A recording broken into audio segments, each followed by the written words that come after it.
Oke, selamat malam. Teman-teman boleh dites apakah suara saya kedengeran?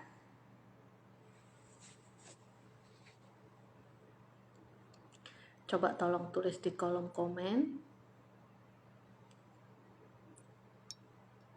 Selamat malam buat teman-teman yang udah join. Maaf ya, ini sepertinya gangguan teknis karena Jumat-Jumat lagi hujan di sini. Jadi sepertinya sinyalnya agak-agak beruat. Oke, saya akan langsung aja invite Mas Agustinus Dini Raharjo ya.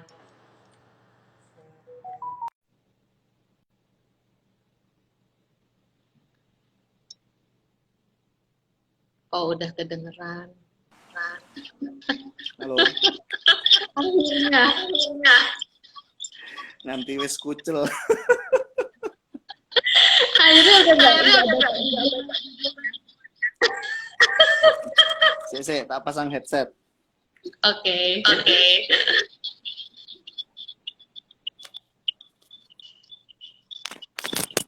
Oh, kedengaran nggak? Kedengeran Mas, jelas sekali. Iya, Oke Mas Denny, apa kabar? baik, sehat, alhamdulillah. Udah berapa tahun nih sejak meninggalkan kampus tercinta Pangudi Luhur Vanlit? Rata hitung ya. Angkatan kedua tuh berapa? Angkatanmu tambah loro lah. 25 tahun, berarti piro kuwi tambah telu ya? Ya, Tambah dua. tambah dua, Mm, 27 berarti ya. ya, Oke, teman-teman, Mas Denny adalah salah satu alumni SMA Pangudi Luhur Vanlit, SMA 2, sekarang dosen aktif di Universitas apa ya Mas ya? Universitas Papua di Manokwari, Papua Barat. Di Universitas Papua Barat di Manokwari. Selain itu Mas Denny ini adalah salah seorang yang penggiat koperasi, salah satu orang yang percaya bahwa koperasi bisa menggerakkan ekonomi masyarakat. Nah, sekarang sedang menjabat juga sebagai Ketua Pengurus KSPCU Mambuin. Betul ya Mas ya? Mambuin, betul ya. Ya, bagaimana?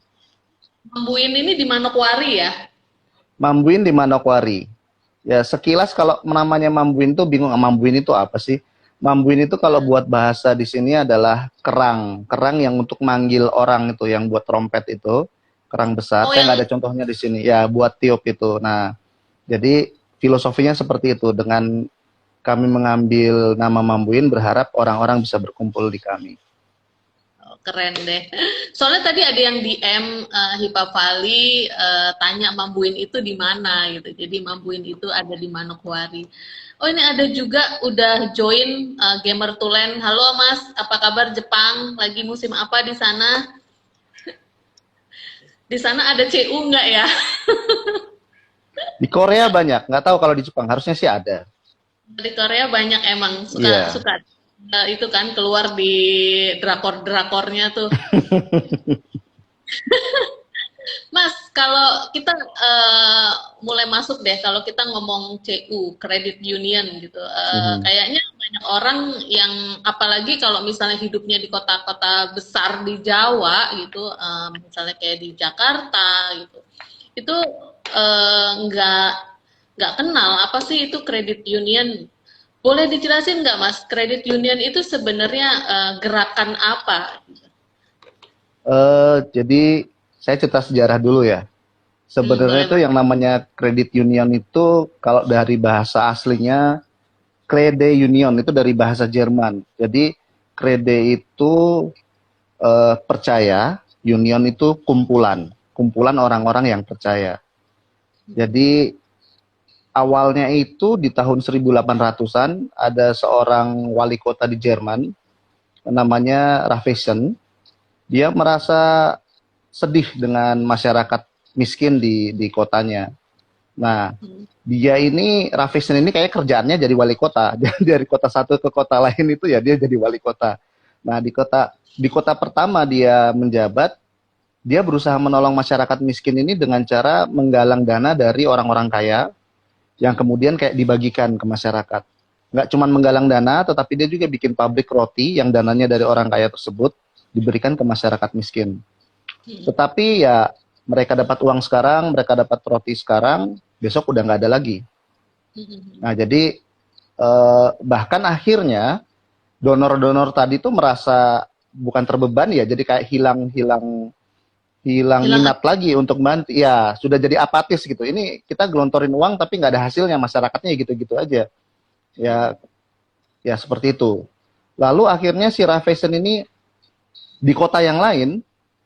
Nah, ini yang kemudian menjadi berhasil, yang jadi istilahnya cikal bakal adanya yang namanya tadi credit union itu, kumpulan orang-orang yang bisa dipercaya. Jadi bentuknya seperti arisan. Bentuknya seperti arisan, dia mengumpulkan sekelompok orang, sekitar 40-60 orang, lalu dari mereka ini dana itu dikumpulkan. Jadi nggak lagi dikasihkan dari orang kaya, tetapi dari mereka yang dikumpulkan ini, para petani miskin itu ngumpulin duit. Nah, nanti duit yang sudah dikumpul itu dipinjamkan ke salah seorang atau beberapa orang untuk kemudian mereka usahakan. Awalnya seperti itu. Dan ternyata memang itu lebih berhasil. Itu yang sejarah awalnya. Nah, dari situ Raffeson kemudian berpikir bahwa kemiskinan ini untuk melepaskan diri dari ketergantungan itu nggak bisa dengan bantuan orang lain, harus dari diri sendiri. Nah, sehingga salah satu filosofi dari CU itu adalah helping people help themselves, gitu. Jadi kita nih bantu orang untuk membantu dirinya sendiri. Jadi nggak orang berharap dibantu, nggak, tapi dia sendiri ini membantu dirinya. Bagaimana itu? Ya dengan cara pendidikan dan memperbaiki moral. Dalam artian bahwa kalau orang nggak sadar bahwa hidupnya ini sebenarnya perlu dibantu, ya dia nggak bakal mentas dari situ. Nah, itu sejarah awalnya. Untuk CU sendiri masuk di Indonesia itu tahun 60-an kalau nggak salah. Itu ada pastor namanya Karim Arbi kalau nggak salah itu. Nah, pastor inilah cikal bakal. Bagaimana? Orang Indonesia atau masih Londo? Orang Jerman, ya, SY. Nah, jadi kayaknya ditugasin sama keuskupan itu, Keuskupan Agung di Jakarta, di Indonesia waktu itu, untuk kemudian membuat semacam komsos lah ya, komite sosial, dan dia mulai menyebarkan ini, apa namanya, CU ini. Nah, CU yang ada di Indonesia ini sebenarnya bukan dari Jerman langsung, cuman kan CU udah tersebar kemana-mana. Nah, yang ada di Indonesia ini kalau nggak salah asalnya dari Amerika Utara, terutama Kanada. Kiblatnya ke sana. Karena apa? Waktu itu mereka yang gencar-gencar memberikan pemahaman tentang CU ini kepada masyarakat di Indonesia waktu itu. Jadi dimanfaatkan. Nah, salah satunya Pastor Karim ini. Nah, sayangnya kemudian pastor ini meninggal di Dili, ditembak oleh orang tidak terkenal pada saat ya itulah gonjang-ganjing itu. Jadi di situ awal mulanya, lalu kemudian organisasi yang dibentuk oleh pastor ini kemudian menjadi yang sekarang namanya Inkopdit, Induk Koperasi Kredit. Okay. Nah, itu. Nah, kalau CU sendiri, itu dia mempunyai prinsip dasar yang, apa ya, istilahnya, bagaimana sih kita bisa bantu orang, gitu kan. Nah, prinsip dasarnya itu ada tiga azas itu. Swadaya, setia kawan, dan pendidikan. Tadi saya sudah cerita di awal, bahwa dananya itu berasal dari anggota sendiri. Sorry Mas, sebelum jauh ya, ini kan kebanyakan awam gitu. Kita dari tadi ngomong bahasa yang sifatnya kayaknya cuma orang CU doang nih yang tahu. Teknisnya. Seperti apa tuh? Kalau kita ngomong CU ini, kalau di istilahnya di bahasa Indonesia yang sehari-hari, apakah itu bisa disamakan dengan koperasi, Mas? Saya tadi kan sempat waktu kita diskusi kemarin, ini kalau koperasi bukan ya koperasi lah, tapi ini koperasi khusus yang berhubungan dengan uang. Nah, kemarin kan kita sempat diskusi koperasi simpan pinjam, ya kan? Terus saya bilang enggak, bukan koperasi simpan pinjam. Tapi ternyata setelah saya baca sejarahnya lagi, karena kepaksa nih, aduh harus baca sejarah nih. Ternyata yang tadi saya bilang Inkopdit itu yang membawahi koperasi simpan pinjam di Indonesia, ya awalnya dari Pastor Karim tadi, artinya itu sebenarnya cikal bakal CU juga dari situ. Namun kemudian dalam perjalanannya nilai-nilai CU-nya mulai tergerus. Jadi tidak lagi menggunakan 3 prinsip yang dipakai Raffeson tadi, swadaya, setia kawan, dan pendidikan. Nah, sehingga ini sejarah ya, masih cerita sejarah. Eh, saya ini CU Mambuin, kami berafiliasi yang dengan nama yang namanya Puskop Cuina. Jadi sekarang di Indonesia itu ada 2 federasi nasional. Dulu cuma 1, Inkopdit. Sekarang sudah ada 2 federasi nasional untuk yang simpan pinjam. 1 yang Inkopdit tadi, lalu yang 1 lagi yang namanya Puskop Cuina. Puskop Cuina ini tadinya merupakan bagian dari Inkopdit. Ya, mereka merupakan bagian dari yang namanya BKCU Kalimantan. Jadi CU yang modelnya seperti di Kalimantan, berkembang pesatnya di Kalimantan. Memang di Kalimantan sangat sangat luar biasa perkembangan CU. Nah, karena yang BKCU ini sangat memegang prinsip dari Raffeson tadi, pada suatu masa mereka kami berpikir bahwa udah nggak pas ini Inkopdit. Akhirnya melepaskan diri dan membentuk yang namanya Puskop Cuina. Jadi Pusat Koperasi CU Indonesia. Nah, kalau yang Inkopdit tadi kan Induk Koperasi Simpan Pinjam itu ya. Nah, jadi kredit. Jadi bisa dibilang sama koperasi simpan pinjam, tetapi kalau CU itu lebih mengutamakan 3 prinsip yang dicetuskan oleh Raffeson tadi, swadaya, setia kawan, dan pendidikan. Oke, Mas, kita ngomongin tentang 3 prinsip dasar yang dimiliki oleh CU ini ya. Ya, menjadi ciri lah ya. Swadaya, setia kawan, dan pendidikan ini. Nah, Mas, tapi kita tarik mundur dulu. Kalau orang bicara tentang dana, ini kan berarti swadaya, berarti penggalangan dananya itu benar-benar dari anggotanya sendiri ya. Itu nggak terima bantuan sekali ya, bahkan dari pemerintah ya Mas ya? Yang murni tidak terima sama sekali, sehingga dibilang kita ini sombong. tidak menerima bantuan dari pemerintah. Tapi ke belakang akhirnya kita pilih-pilih. Kalau dana mungkin kita nggak bisa terima, karena memang dari prinsip kita nggak bisa terima bantuan dalam bentuk dana, hibah, dan lain sebagainya. Tapi kalau dalam bentuk pelatihan, ya kita bisa bikin kerjasama, kita bisa ikut. Walaupun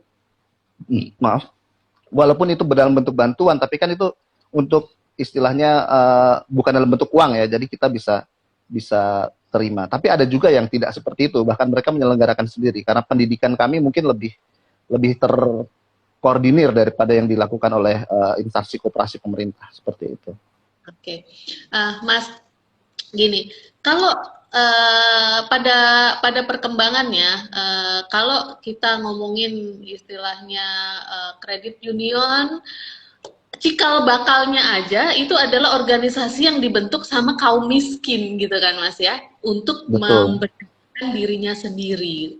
Nah, bayangan orang kalau misalnya ngomong kredit union atau koperasi itu selalu organisasi yang tua, lampau, dan lusuh gitu ya.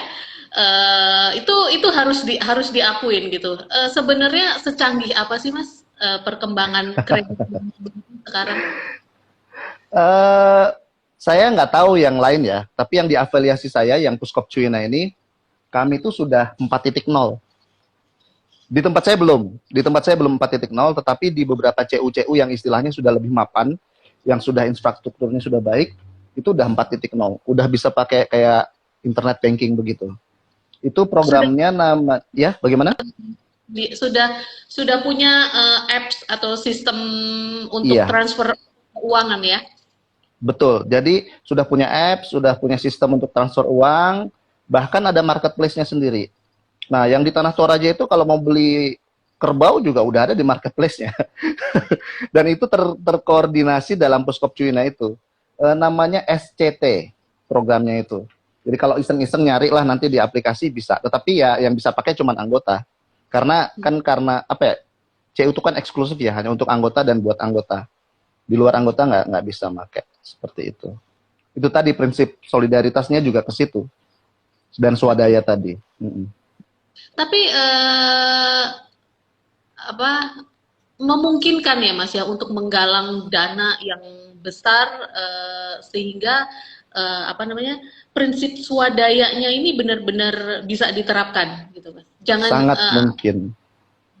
Sangat mungkin. Jadi gimana contohnya ya, kita di Papua ini awalnya itu terbentuk karena euforia CU di Kalimantan, sehingga misionari-misionari yang dari mana yang di Papua ini begitu dengar kabar di Kalimantan begitu bagus, ke Papua inilah untuk kemudian menyebarkan CU. Sehingga sampai sekarang kalau yang afiliasinya kami itu, afiliasi yang Puskop Cina ada 3. Satu di Merauke itu Sinar Papua Selatan, satu di Manokwari, Mambuin, satu lagi di Agats, Endar Sesepok. Nah, itu juga berkat misionaris-misionaris yang datang ke sini lalu cerita, ini nih ada kayak gini, berita bagus buat kita gitu. Mengumpulkanlah orang 20, 30 dari paroki aja atau dari stasi malah mereka kumpulin masing-masing berapa rupiah, sudah itu sudah jadi ada dana untuk kemudian digunakan untuk memutar CU itu tadi. Saya nggak tahu ya, karena saya bukan istilahnya bukan pelopor pendirinya di sini, tapi mungkin saja ya kalau di paroki kan ada dana komsos. Mungkin awalnya dari situ, mungkin ya saya nggak tahu. Tetapi kalau dari prinsip CU ya kita pakai uang dari anggota sendiri. Sekuat apa Mas CU sebagai sumber pendanaan yang bisa berswadaya sendiri? Karena kan kalau orang-orang kayak saya itu sangat banking minded ya. Jadi taunya bank gitu. Sekuat apa ini gimana nih? Saya nggak bisa bilang sekuat apa. Kalau mau dibilang kuat, di CU Pertama, saya mau pinjam, gimana? jaringannya deh, dia bisa merambah sampai masyarakat mana gitu si Eh, CU ini. Sasaran CU kan sebenarnya masyarakat miskin ya. Jadi kalau pengusaha masuk di CU sebenarnya salah. Silakan pengusaha ke bank gitu ya.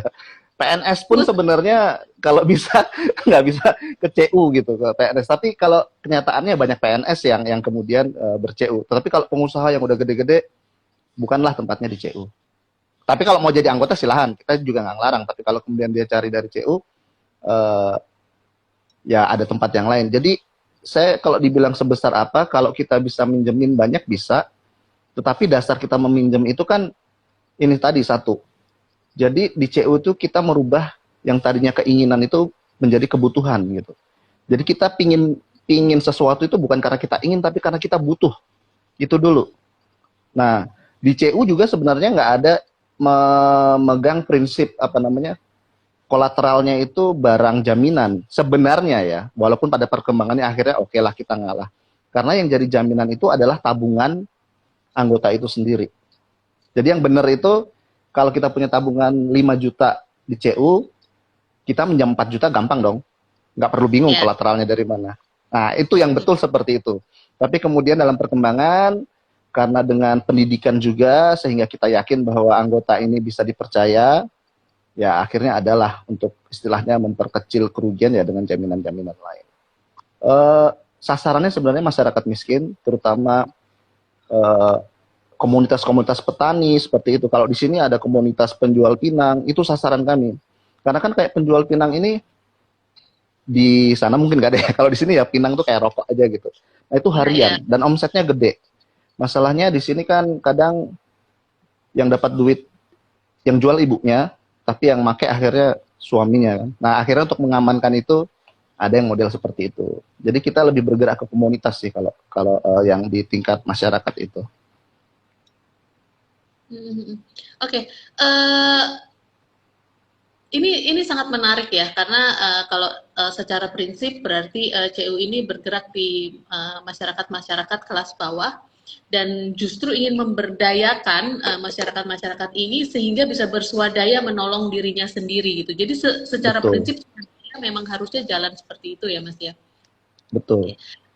Mas, terus ke depannya ini untuk prinsip setia kawannya gimana nih Mas? Di sisi mana nih? Kenapa sampai ada prinsip yang namanya setia kawan? Kayaknya jarang nih ada satu organisasi yang punya prinsip setia kawan gitu. Why setia kawan itu diambil sebagai salah satu pilar yang menjiwai si CU ini, Mas? Iya tadi, karena prinsipnya kita kebersamaan itu karena kepercayaan kan.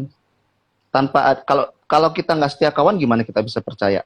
Sederhananya seperti itu. Jadi kalau kemudian ada orang luar kita nggak tanggapi atau kita tidak beri bantuan, ya kita nggak salah juga karena memang harus jadi anggota kita. Jadi di situ kita percaya dengan siapa? Orang yang dekat dengan kita. Setia kawan dengan siapa? Ya orang yang kita percaya. Prinsipnya seperti itu. Nah, kalau kemudian ditanya bentuk setia kawannya seperti apa, ya salah satunya dengan adanya kayak kalau ada, ya mohon maaf ya, kalau ada keluarga yang sakit atau ada yang meninggal itu ada santunan. Nah, itu diambil dari mana? Dari dana yang setiap tahun kan ada yang namanya koperasi ya, ada simpanan wajib, simpanan pokok, nah gitu ada yang disisihkan. Nah, tapi kalau yang setia kawan tadi, ya jelas bagaimana kita nggak setia kawan kalau kemudian kita berharap kita dibantu untuk membantu diri kita sendiri tanpa kita harus percaya pada orang tersebut. Prinsipnya seperti itu, sederhana saja. Mas, tapi kalau kita ngomong setia kawan, itu kan terus jatuhnya adalah sambungannya adalah kepercayaan ya, kepercayaan. Betul, Ini adalah uang komunal, uang sama-sama yang dikumpulkan sama-sama. Kalau misalnya kita pinjem, yo dibalekno gitu kan. Nah, betul. selama Mas Denny berkecimpung di dunia CU ini, berapa sih rate gagal gagal gagal mengembalikannya itu rate-nya tinggi atau enggak, Mas? Itu relatif ya. Sebenarnya gagalnya bukan karena tadi prinsip setia kawannya. Gagalnya cuma karena salah urus. Ya, kalau tadi prinsip setia kawan ini untuk kita mengajukan kredit, itu harus ada minimal 2 orang yang merekomendasikan kita. Jadi kalau nggak ada yang rekomendasiin, ya nggak bisa disetujui gitu. Dan itu nggak boleh pengurus, nggak boleh staff. Jadi harus orang yang betul-betul komunitas kita yang paham kita. Nah, itu nanti gimana? Kalau kemudian yang minjem tadi macet, kita ajaklah yang tadi menjadi penjaminnya ini atau rekomendatornya tadi ini untuk sama-sama bantu untuk apa sih masalahmu, gimana kita bisa nyelesain, kok kamu telat bayarnya, kayak gitu. Nah, kenapa tadi saya bilang bukan masalah di azasnya, tapi lebih ke apa ya, governance ya mungkin ya. Karena ya terus terang CU Mambuin ini waktu saya masuk, kredit lalanya luar biasa tinggi dan itu eh, setelah saya masuk 3 periode, bukan karena saya, ada teman-teman lain juga, jadi saya terpanggil karena saya pikir aduh duit saya udah di dalam nih, kalau nggak saya urus bakal hilang nih. Nah, pikirannya sederhana seperti itu. Waktu itu kenapa saya kemudian jadi pengurus dan pengawas ini, pengurus ya, saya pikir aduh kalau nggak ada yang ngurus kasihan juga nih. Jadi awalnya hanya mikirin diri saya sendiri, uang saya, uang istri saya, kalau hilang begitu saja kan ya gimana. Akhirnya saya terpanggil di situ. Nah, dengan memahami prinsip-prinsip, dengan mengambil apa ya istilahnya, mengajak teman-teman yang berpandangan sama, akhirnya kredit yang tadinya tinggi itu bisa kita turunkan. Nah, sekarang ini kita sedang mengejar untuk yang istilahnya udah nggak bisa lagi kita apa-apain lah, istilahnya udah mentok gitu. Nah, jadi dari kredit lala yang tinggi menjadi rendah itu lebih kepada governance-nya sih sebenarnya, bukan karena kepercayaan tadi. Seperti Tapi itu. untuk itu apakah dari sisi pengurus sendiri melakukan kayak istilahnya apa ya, ngajarin gimana caranya eh, apa gimana caranya ngecake uangnya itu supaya supaya bisa mengembalikan kreditnya ini gitu. Apakah ada seperti kayak penyuluhan pendampingan atau Nah, di sana, Mas? Nah, itu tadi. Kenapa saya bilang governance? Kan salah satu prinsipnya tadi adalah azasnya adalah pendidikan. Pendidikan yang berkelanjutan. Nah, pendidikan itu kalau di kita ada, kalau yang CU yang sudah bagus itu ada pendidikan praanggota, lalu pendidikan dasar yang sudah jadi anggota, lalu financial literasi, dan masih ada lagi yang lain. Nah, kalau di kami itu baru pendidikan dasar dan financial literasi, lalu nanti ada penyuluhan penguatan lagi tentang pendidikan. Nah, dulu di kami itu pendidikan ini hampir nggak jalan. Nah, tapi begitu dengan adanya pendidikan, dengan memberikan pemahaman bahwa apa namanya, ini uang ini bukan uang siapa-siapa, ini uang teman-teman kalian sendiri, gitu loh. Kalian harus balikin. Selain itu ada lagi orang yang cuma maunya nabung. Bunga bunga waktu itu bersaing. Bunga waktu itu sangat bersaing dengan bank gitu. Di bank ini kan kita nggak tahu bunga kita berapa kan. Tapi kalau di CU kelihatan lah, walaupun 1.000, 5.000 gitu kelihatan. Ya, Nah, ya, akhirnya ya. ada orang-orang yang cuma mau nabung. Nggak bisa kan kayak gitu. Karena kan ini duit kita sendiri. Gaji staf dari mana? Ya dari bunga kan. Sebenarnya kayak gitu kan. Nah, dari bunga, Betul. gaji staf dari bunga. Akhirnya salah satu selain tadi kita harus istilahnya mementingkan pendidikan, lalu lebih memikirkan kebutuhan daripada keinginan, saya bilang wajib untuk minjem.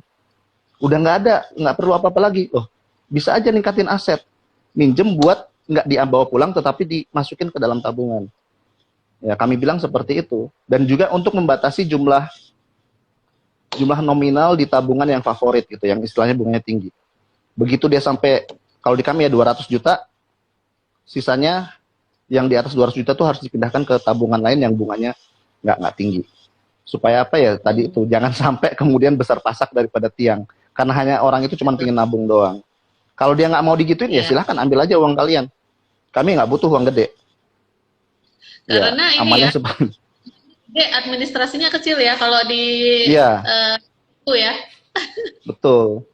Nggak ada tuh Kalau 15.000 buat ATM gitu.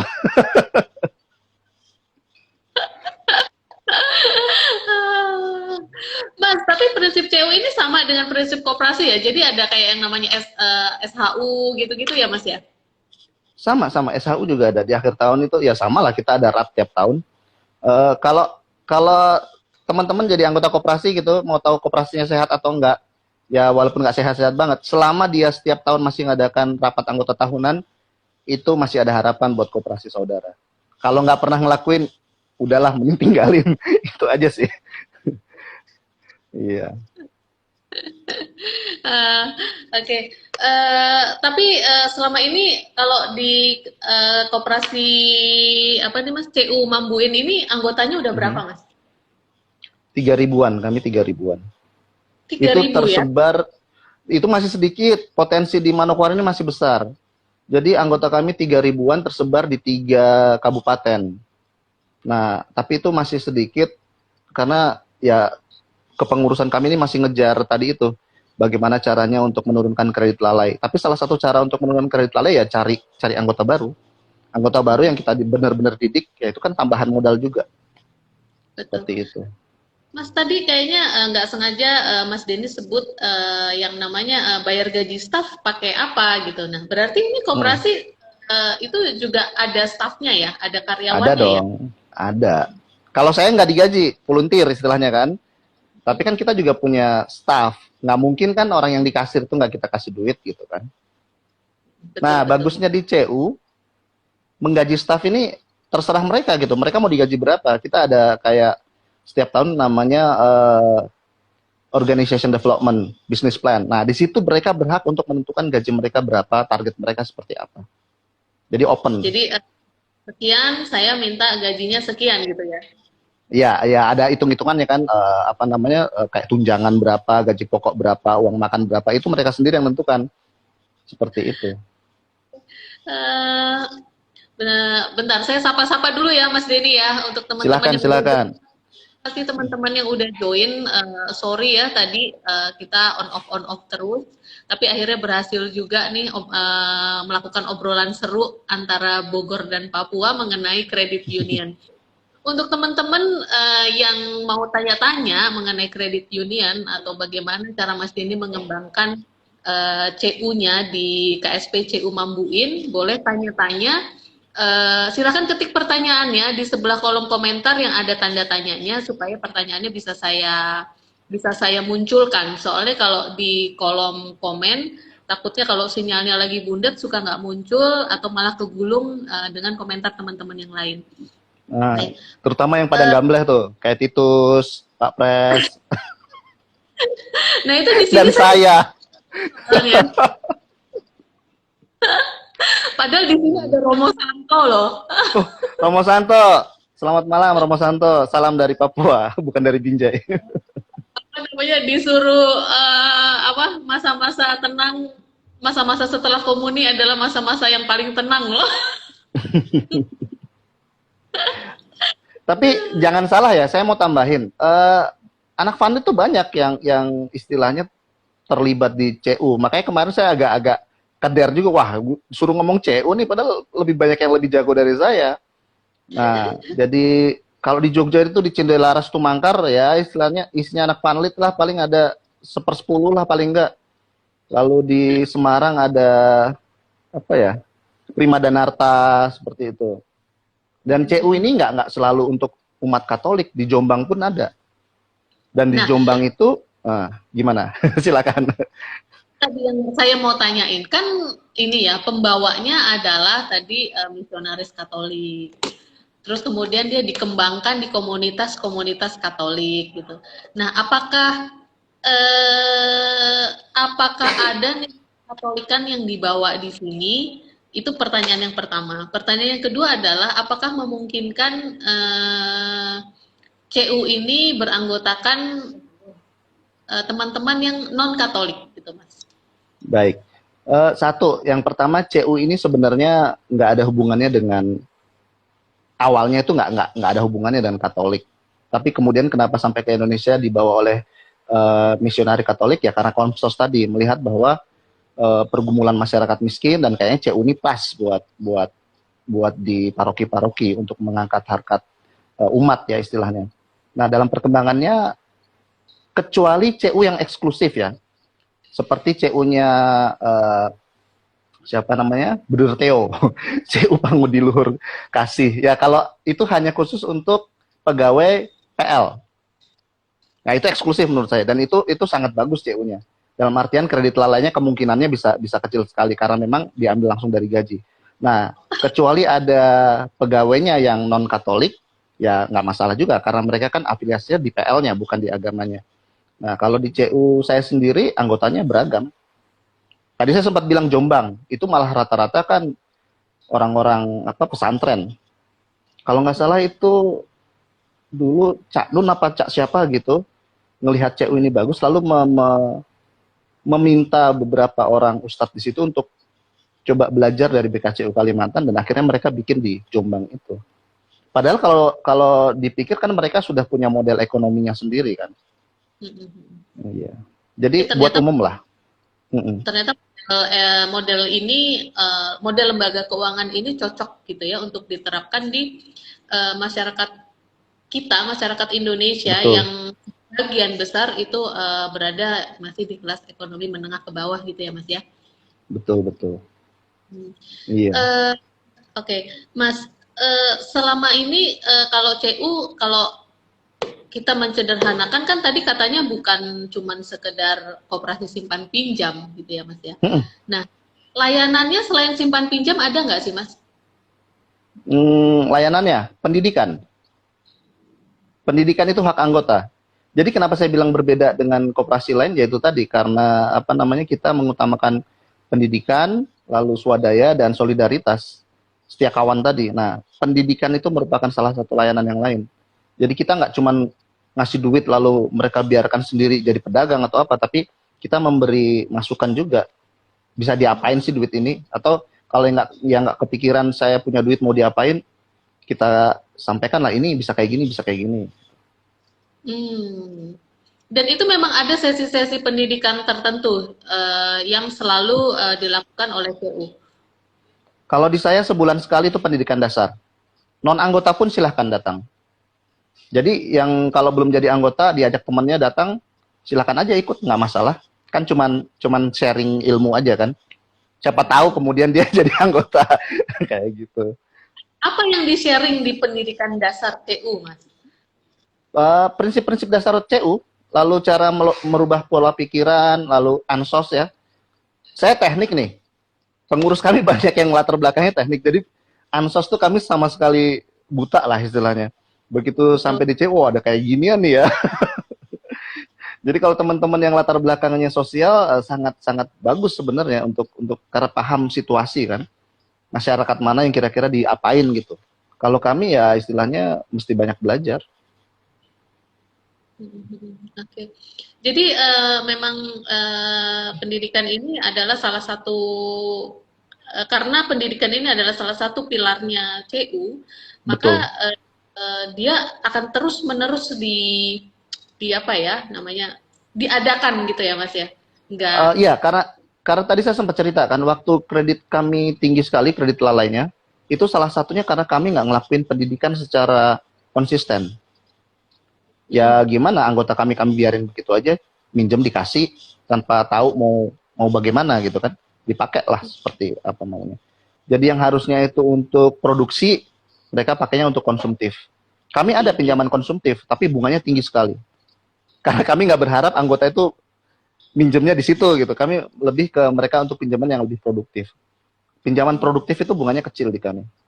Nah, biasanya Oh, untuk mengangkat itu kita pakai berpadanan dengan tabungan. pinjaman produktif dan pinjaman konsumtif ini adalah hal yang baru nih, Mas. Apa bedanya, Mas? Pinjaman produktif dan pinjaman yang untuk konsumtif ini. Bagaimana cara CU mengkategorikannya? Kategorikannya lebih kayak untuk kalau barang-barang produksi seperti untuk dia kerja, ya itu bisa kita masukkan ke dalam produksi. Tapi kalau misalnya dia pinjam untuk beli sofa gitu, kan udah Beli jelas handphone, beli sofa. Beli handphone ya. Walaupun kadang beli handphone pun, beli motor pun bisa untuk produksi ya. Tetapi kerja. uh, akhirnya kita bikin pinjaman lain yang untuk motor atau mobil ini tapi khusus untuk produksi. Tapi kalau kita tahu dia hanya buat istilahnya pingin barang itu, ya udah masuk di konsumtif. Hmm. Seperti itu. Dan itu bunganya besar. Walaupun sekarang ya karena KUR ini juga bunganya rendah sekali, uh, ya bersaing lah kita dengan KUR. Kita menangnya di mana? Karena ya itu tadi, anggota lebih mudah kan kalau minjem dari kita daripada KUR, mungkin syaratnya lebih lebih kompleks ya. Saya juga nggak gitu paham. Tapi kalau dari sisi bunga sih KUR itu yang di bank-bank ini yang digelontorkan pemerintah memang bunganya rendah. Tapi ya itu tadi, mungkin ada syarat-syarat yang anggota nggak bisa memenuhi. Seperti itu. Jadi sedapat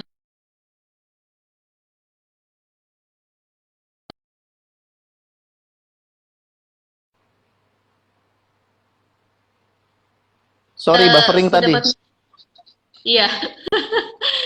Jadi CU ini nggak semata-mata kayak sebagai salah satu badan keuangan yang menggelontorkan uang ke anggota-anggotanya gitu, tapi juga mendidik anggota-anggotanya gimana caranya untuk menggunakan uangnya untuk menjadi sesuatu yang lebih produktif daripada konsumtif.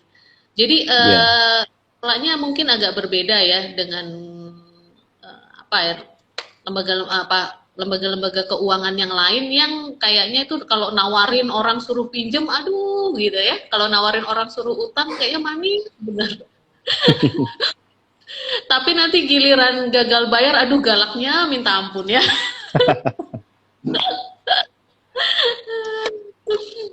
Mas, kalau di Papua sana fenomena pinjol itu ada nggak sih, Mas? Dan itu Uh, ada sih kayaknya. Soalnya saya sering kena. Saya sering kena. Jadi mungkin ada ya. Namanya pinjol kan ya namanya online di mana-mana kan orang bisa akses dari mana aja. Anak kecil pun juga kalau ngelihat bisa langsung pinjam kan. Saya berapa kali kena dapat SMS atau WA ini si ini gini-gini, saya cuekin aja sih. uh, Iya. nah, itu apakah apa ya salah satu tugasnya CU adalah ngurangin yang kayak gini ya, Mas ya? Seharusnya iya, seharusnya. Betul, betul. Itu malah jadi pemikiran baru buat saya iya. Betul, betul. Karena kalau enggak ya apa ya, jadi kayak terintimidasi kan, terjebak dengan situasi seperti itu. Ya walaupun ada yang bilang, itu salahnya sendiri. Ya enggak gitu juga sih kan, orang kebutuhan beda-beda. Iya, karena mungkin sometimes memang jalan keluarnya dia punyanya cuman itu gitu ya.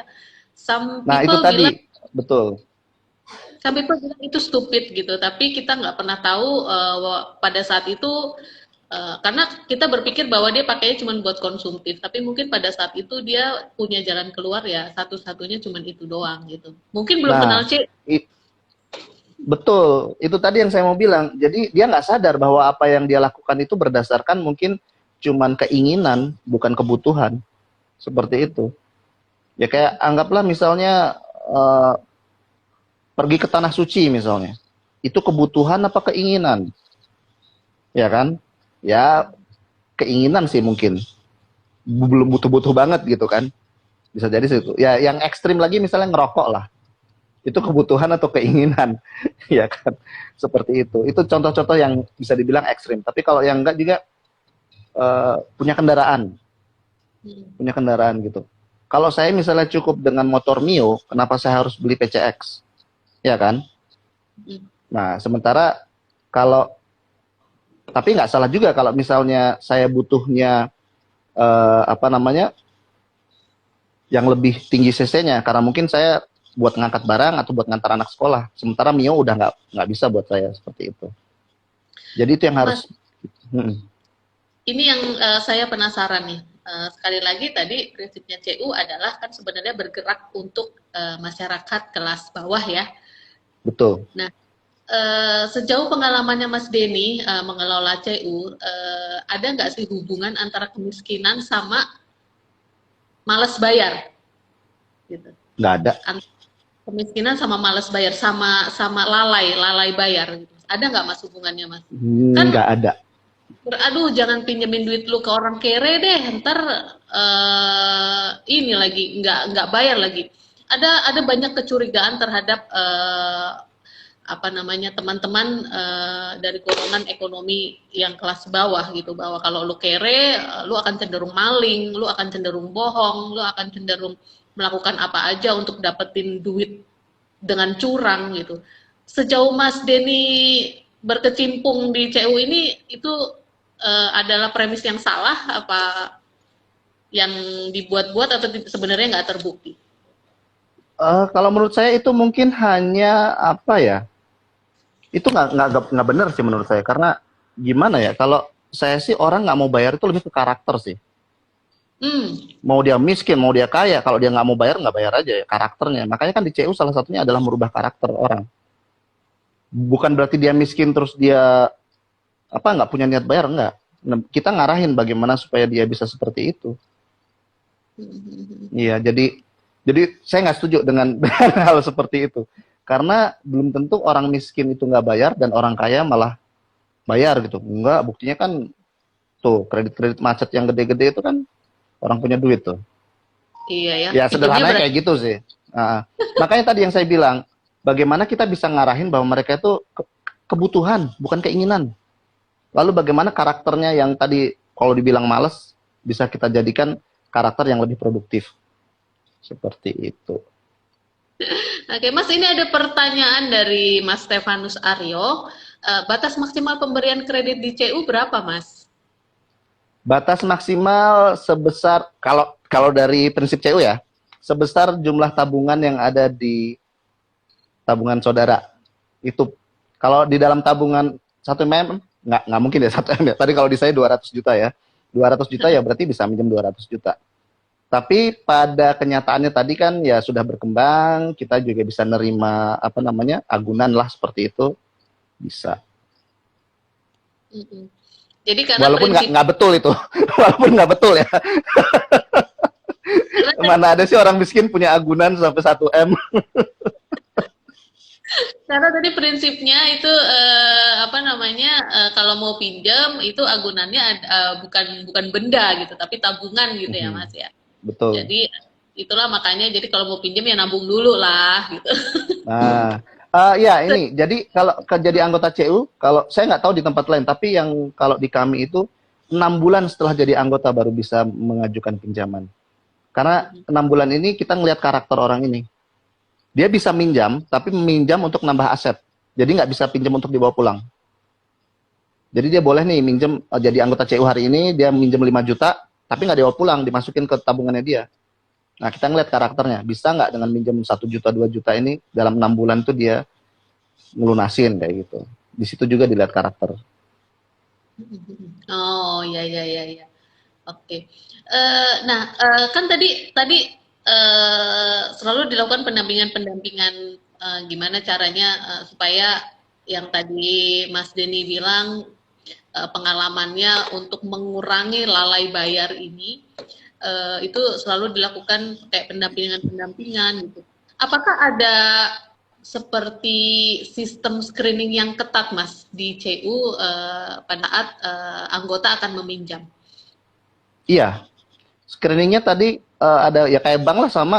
Kalau di bank ada BI checking kan, kita checkingnya ya di anggota lain seperti apa. Jadi kita ngelihat karakter dia selama minjem ini seperti apa. Kalau dia udah 3 kali, 2 kali, 3 kali minjem dan itu mulus, biasanya akan lebih cepat prosesnya. lalu dilihat tingkat konsumsinya dia, istilahnya dalam sehari-hari itu dia bagaimana, ada. Lalu nanti disurvei juga rumahnya seperti itu, sama aja. Sama ya, kalau misalnya punya gaji juga disurvei gajinya gitu ya Mas ya. Iya. Nah, kekurangannya kami, kalau kami udah ada MOU dengan instansi tertentu bisa aja langsung potong gaji, itu lebih aman. Tapi kan kekurangannya kami kan yaitu dengan instansi kurang. Jadi kadang apalagi PNS, mereka udah punya pinjaman di bank, kita nggak bisa cek kan. Nah, pertama Betul. dia butuh bisa dapat pinjaman dari CU. Lancar, lancar, lancar. Giliran mereka butuh yang berikutnya, pinjam di bank, yang dikalahin CU. Dia bayar full kan ke bank. Kejadian di sini. Iya. Soalnya Nah, akhirnya bener. Ya ada budaya tertentu, ada masyarakat tertentu yang kadang ada acara kedukaan atau apa dan mereka butuh duit banyak sementara udah punya utang di CU kan, akhirnya pinjamnya di bank dengan agunan yang lain, nggak bisa bayar bulanannya. Nah itu kan di luar kemampuan kami ya, akhirnya yang dikalahin CU cuman bayar setengah, seperti itu contohnya. Akhirnya ya cara terbaik kita restruk. Ya saya sampaikan ke staff, tolonglah bilang kita dulu waktu dia butuh kita bantu, masa sekarang kita yang dikalahin, seperti itu. Belum tentu dulu dia bisa dapat dari bank. Nah, itulah ya suka dukanya seperti itulah. suka dukanya. Itu tetap ada ya Mas kayak yang nagih utang itu tuh juga Tetap ada ya. Secara organisasi gimana sih Mas kalau CU Mas kalau organisasinya kan tadi katanya ada staff yang dibayar. Terus kalau Mas Denny ini adalah pengurus yang tidak dibayar gitu. Itu secara organisasi seperti apa Mas? Organisasi CU itu. ja, jadi yang punya koperasi ini, yang punya CU itu anggota. Anggota yang punya ya. Ada anggota, ada staff. Nah, anggota ini memberikan perwakilan kepada pengurus untuk mengawasi staff. Lalu ada lagi namanya Dewan Pengawas. Dewan Pengawas ini yang untuk nanti ngawasin pengurus dan staff juga gitu. Ya sederhananya seperti itu. Jadi staff ini yang benar-benar ngerunning kita punya koperasi. Jadi kami Jadi ini kayak apa ya? daily CEO kali operasional ya namanya ya. ya. Jadi daily operasional dijalankan staff ya. Dijalankan staff dan mereka memang digaji untuk itu. Pimpinannya namanya manajer kan kalau itu. Seperti Oh, itu. jadi ada manajer yang secara profesional dibayar untuk menjalankan operasional koperasi sehari-hari ini ya, Mas ya? Betul. Jadi pengurus mengangkat manajer, manajer mengangkat staff. Seperti itu. Jadi kami cuma ngangkat manajer, nanti manajer yang ngangkat staff ini siapa sih gitu. Yang melakukan rekrutmen juga mereka. Pengurus hanya istilahnya tahulah bahwa ada proses ini gitu. Jadi pegawainya itu ya seperti pegawai organisasi-organisasi lain lah, kayak kantor-kantor lain Sama lah. UMR ya UMR, tapi kalau tadi kan kalau di kita kan ya terserah mereka mau nentuin gaji berapa kan. Biasanya sih di atas UMR rata-rata kalau di kami. Dengan rata-rata dia apa ya? Istilahnya kan apa namanya itu ada KPI ya, istilahnya kinerjanya mereka seperti apa gitu kan. Nah, itu biasanya lebih. Kita juga ikut Askes, apa sih namanya? Askes ya? Askes kan ada dua tuh, ada Askes asuransi nah kesehatan sama yang industri. Nah, itu kita ikut itu. Kita ikut semua. Untuk yang staff tadi ya, untuk yang staff. Semuanya ada ya. Dan mereka Oke. juga ada sertifikasinya. Oh ya? Itu dari Dinas Koperasi. Gimana? Sertifikatnya yang memberikan sertifikasi itu lembaga apa, Mas? Lembaga sertifikasi untuk ini untuk staf koperasi. Oh. Sertifikasi manajer, sertifikasi staff gitu. Ada itu. Kalau enggak mereka enggak berhak di situ. Dan izin kita juga ada izin apa namanya? Izin untuk istilahnya kayak perbankan ya, ada izinnya juga. Kalau nggak punya itu ya kita nggak bisa nyalurin. Jadi Malah tetap bisa, ini enggak cuman orang bukan cuman orang kumpul-kumpul ngumpulin duit gitu bukan ya? ya Berbadan sebenarnya hukum. cuman kayak gitu sih. Sebenarnya cuman kayak gitu, cuman kemudian kan karena sudah banyak agak kompleks, akhirnya harus ada yang ngatur gitu. Oh ya namanya BPJS tuh Mas kata Ah, Pupus. BPJS. BPJS ya sekarang namanya Ah, BPJS. Askes lagi. Askes itu zaman bapak kita, Mas. Punya saya masih Askes sebelum diganti-ganti kartunya. Zaman bapakku itu pakai Askes. Sekarang namanya BPJS. Nah, ini Bos Eko tuh, siapa tahu mau bantu-bantu koperasi di Papua nih. Kapan ya SKK Migas nih? Pamalu nih. Udah keluar lah belum dia? Masih ada kan?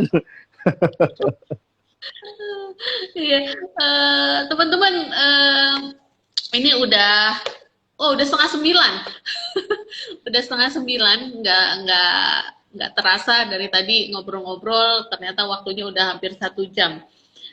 Teman-teman, kalau misalnya ada pertanyaan lagi tentang CU dan tentang bagaimana Mas Denny mengembangkan KSP CU Mambuin, teman-teman bisa tanya di yang ada tanda tanyanya di sebelah kolom komentar supaya pertanyaan bisa saya munculkan ya. Iya. Mas,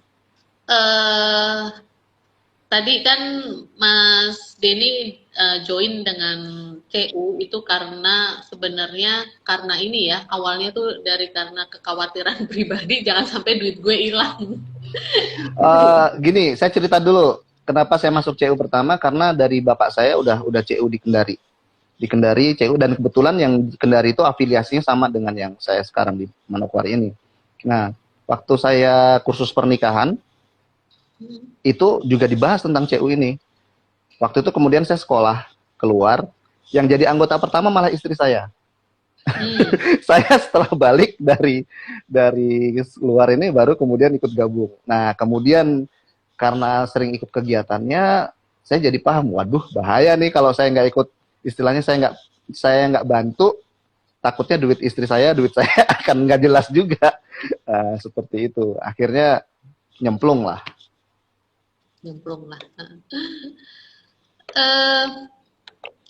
Dari nyemplung ini, Mas, dari nyemplung ini sejauh Mas Denny kecebur lah ya, boleh dibilang sejauh Mas Denny kecebur. Menurut Mas Denny itu ke masa depan itu potensinya gimana, Mas? Apakah bisa dikembangkan sebagai salah satu sumber kekuatan ekonomi masyarakat kelas bawah sehingga mereka kayak nggak tergerus sama perekonomian yang katanya kedepannya gelap gitu kan, Mas? Nah, menurut Mas Denny akan sekuat apa CU ini menyokong masyarakat kelas bawah ini, Mas? Saya pikir sih ini yang termasuk ekonomi masyarakat, koperasi itu yang paling kuat sebenarnya. Karena betul-betul digalang dananya itu dari anggota sendiri. Nah, masalahnya tadi bagaimana kemudian staf, kemudian pengurus ini bisa bekerja dengan baik. Itu aja saya bilang, governance-nya harus bagus. Kalau enggak ya kasihan anggota. Nah, itu aja sih kalau dari saya. Kalau ini contoh ya, kejadian di Nusa Tenggara Barat kalau nggak salah, Nusa Tenggara Timur yang banjir atau apa itu waktu itu, yang badai kalau nggak salah kan. Nah, itu yang paling dulu bergerak CU di sana. Ya karena memang sebagian yang terkena itu anggota CU. Di Nusa Tenggara Barat itu CU-nya banyak sekali dan luar biasa juga bagusnya. Gempa bumi kemarin ya, gempa bumi Lombok ya, itu. Yang di Flores kalau nggak salah ya, yang sampai itu efeknya sampai di sini apa? Guru-guru di sekolah anak saya itu kan banyak yang dari sana. Mereka pada milih pulang untuk bantu orang tuanya lagi karena memang katanya ya benar-benar parah. Nah, dan itu Puskop Cuina memberi bantuan luar biasa ke sana. Baik langsung maupun enggak ya dari CU-CU yang lain, terutama untuk CU yang ada di sana. Nah, tadi saya bilang Puskop Cuina, terus terang saya ini kan orang awam di CU. Kami banyak bantuan dari Puskop Cuina. Mereka kirim orang-orang untuk membantu kami di sini untuk istilahnya memperbaiki. Makanya tadi nggak mungkin lah dari kredit yang sangat tinggi atau bisa kecil kalau kita nggak dapat bantuan dari pihak Puskop Cuina. Seperti itu. Oke, Mas, ini ada pertanyaan dari Yakobus Wirawan. Rata-rata setelah berapa tahun sih CU kemudian harus punya staff? Setelah merasa nggak mampu lagi menangani pembukuan karena banyaknya anggota. Kan volunteer ini juga ada kerjaan lain kan. Kalau kerjaannya cuma seminggu sekali, nggak masalah. Tapi kalau kemudian harus setiap hari, seperti apa? Ya kalau Pak Pres lain kali ya, kerjaannya cuma di dalam jalan-jalan kiri kanan, ya mungkin masih nggak perlu staff. Tapi kan apa ya? Kalau saya sih mikirnya gini, staff itu untuk urusan urusan rutin lah, gitu. Janganlah kemudian pengurus dibebani dengan urusan rutin. Pengurus silahkan mikirin untuk bagaimana CU-nya bisa jalan. Ya kalau perlu dari awal pun sudah ada staff. Jadi sehari-hari hal-hal teknis yang sehari-hari dan operasional itu memang sudah dijalankan oleh staf. Tapi kalau Iya. nanya kapan, tergantung kesanggupan si pengurusnya ini gitu ya Mas ya. Iya, kalau udah kewalahan kenapa mesti ditahan-tahan? Nanti malah nggak bagus kan buat CU-nya sendiri. Betul, betul. Nah, kalau emang butuh sih, kalau saya bilang silahkan aja kontak Puskop Cuina.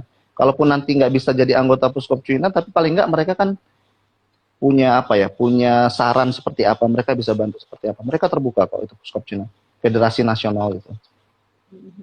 Termasuk misalnya nih kita orang-orang yang nggak ngerti koperasi terus mau bikin koperasi yuk gitu. Nah itu bisa juga ya minta pendampingan kayak gitu ya?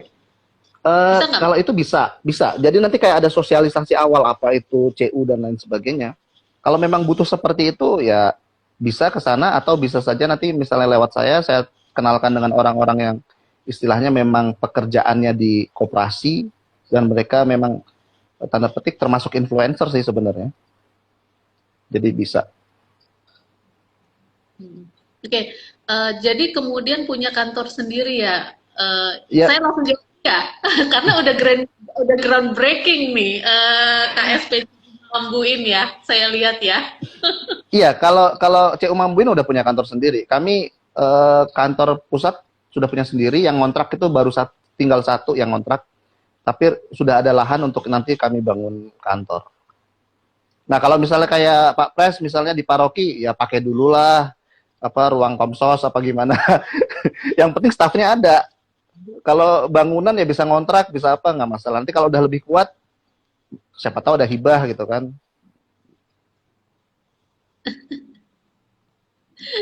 Iya betul betul.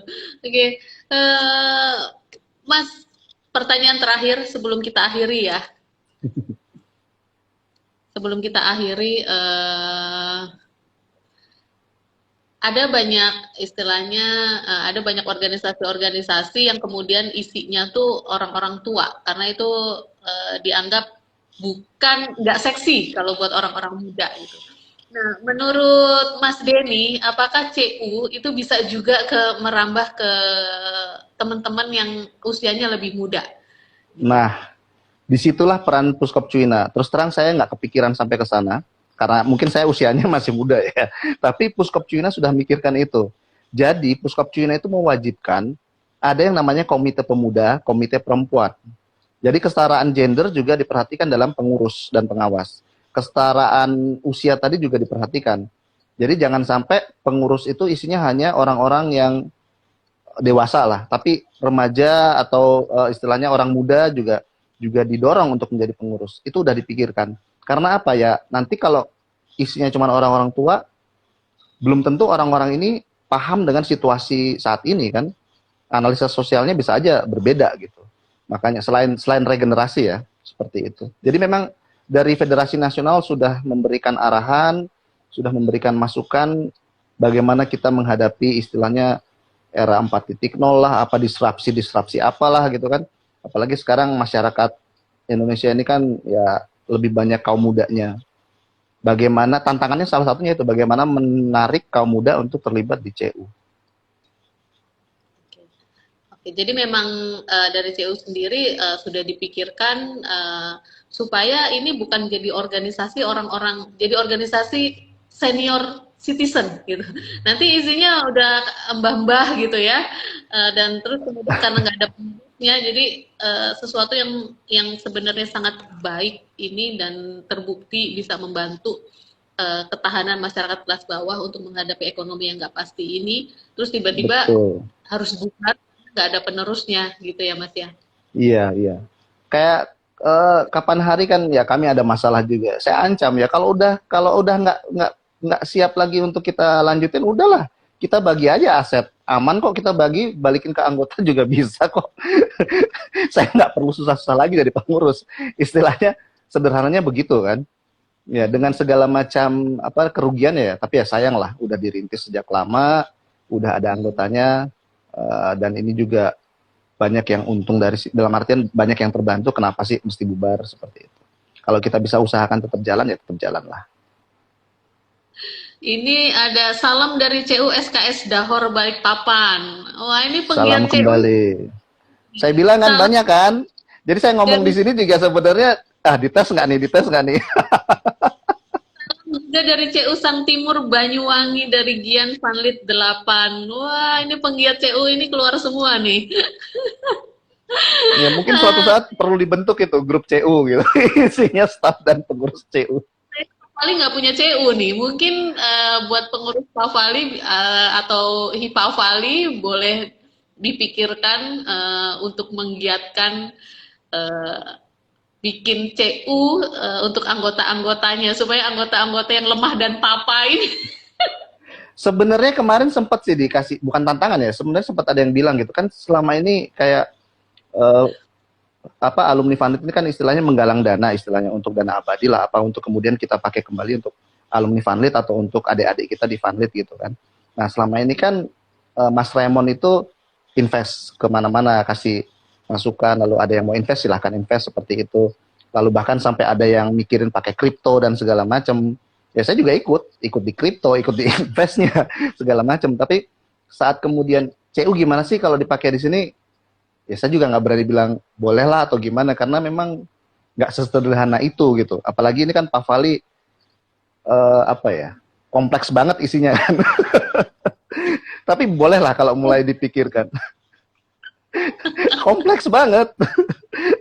Apalagi orang seperti saya dan Pak Pres gitu kan.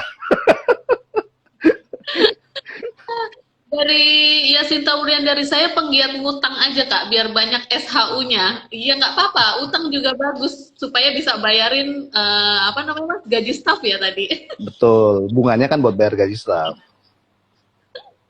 Saya apa ya, bukannya sombong, banyak anggota kami itu nutup pinjaman di bank untuk kemudian pinjam di kami. Jadi pinjam di kami itu untuk nutup utang yang di bank. Padahal kan di bank dia kena denda tuh, tapi tetap aja dia mau. Seperti itu. Soalnya, Ya setelah yang kenal di CU mereka begitu. itu ngutang terpaksa ya.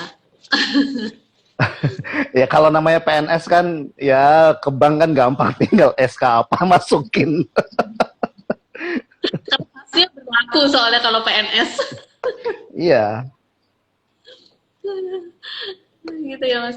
Tapi sejauh ini kaum mudanya udah mulai menggiat ya. Tapi kalau saya ngeliat kayak tadi siapa Gian Pandit 8, terus ada Ibu Yasin Tawurian dari ini kayaknya memang orang-orang muda sih penggiat CU sih. Ya, Jadi arahannya ke sana, ke kaum milenial lah istilahnya. milenial. Kalau kita mah udah ketinggalan dong ya, udah nggak milenial ya Mas. Bener, kita udah nggak muda sebenarnya. Yang milenial yang disasar. Kita Gen Z. Makanya tadi Pak Pres protes. Tapi mimpinya kalau KSPCU Mambuin ini mimpinya mau jadi apa Mas? Saya sih sederhana aja, mimpi saya itu semakin banyak orang yang tertarik untuk jadi volunteer. Supaya isinya jangan cuman kayak orang-orang, ya terus terang ya, di kami ini, di Mambuin ya, khususnya di Mambuin ini masih susah untuk nyari volunteer. Gitu. Jadi saya selama ini ya bergerak di kampus, saya ajak teman-teman saya supaya ya nanti ada yang gantiin lah, jangan cuman kami-kami ini gitu. Ini pengurusnya di kami ini dekan ada 2. Dekan ada 2. Seperti itu. Maka, dekan ada 2, di pengawas seperti itu. Tapi kan yang kalau nanti harus dari kami ya nggak akan berkembang juga. Harapannya sih kalau buat saya semakin banyak orang yang mau jadi volunteer di koperasi lah. Iya. Tapi uang yang digalang itu udah seberapa banyak, Mas? Aset Udah, aset kami dikit, cuman 45 miliar.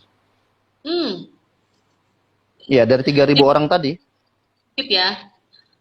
Dikit, coba lihat yang di Kalimantan. Hampir T. Iya. Gitu ya. Jadi makanya 45M itu masih masih itulah ya, masih dianggap Ya biasa lah itu kalau buat CU. biasa aja. Iya. Eh, Oke, Mas Denny, terima kasih banyak udah mau sharing ya di Hipa Valley Talk tentang CU, membuka wawasan kita tentang salah satu sumber pendanaan yang bergerak di kaum-kaum yang termarginalkan, yang tujuannya justru untuk memberdayakan masyarakat dari sumber dananya sendiri. Ada pesan-pesan nggak Mas sebelum kita akhiri Hipa Valley Talk ini? Ya kalau saya sih pesannya satu, jangan takut ngutang. Asal tahu Itu aja. Iya betul. Jangan takut ngutang di CU. Wah, berarti kalau mau jadi ngutang di CU gimana? Jadi anggota CU dulu. Iya. Oke, teman-teman, itu tadi pesannya dari Mas Denny ya, jangan takut ngutang karena CU butuh Anda berhutang supaya bisa bayar gaji Gaji staf-stafnya. staf. Jangan khawatir karena CU juga nggak cuma sekedar ngiming-ngimingi gimana caranya kita utang, tapi juga memberikan pendampingan gimana caranya kita kembaliin utang, gitu ya Mas ya. Oke, sukses selalu Mas untuk KSPCU Mambuin Terima dengan kasih. semua usaha pemberdayaan masyarakatnya. Teman-teman, terima kasih banyak sudah join di Hipa Valley Talk kali ini. Sampai jumpa di Hipa Valley Talk Jumat depan. Terima kasih Mas Denny, sampai jumpa. Terima kasih teman-teman, sampai jumpa.